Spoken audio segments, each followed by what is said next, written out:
Dinampot ng National Bureau of Investigation ang 4 na individual na itinuturong sangkot sa online exploitation. Nasagip din ng ilang mga minor de edad. Alamin natin ang buong detalye mula kay Jessel Ricafort. Jessel. Yuel, pinusasa ng National Bureau of Investigation ng 4 na katao dahil sa child exploitation habang 8 minor de edad na biktima ang nasagip.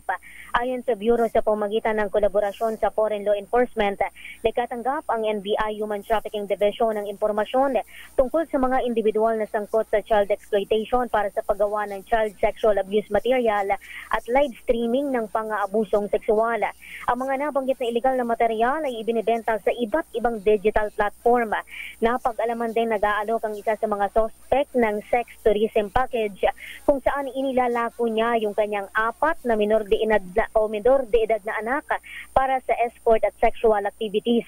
Sa paunang forensic examination sa mga nakumpiskang gamit, sumangbulat sa mga operatiba ang mga illicit material at mga chat log na nagpapakita kung paano inilalako ang mga bata para sa sexual exploitation.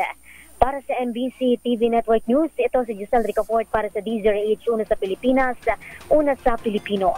Maraming salamat, Jessel Ricafort.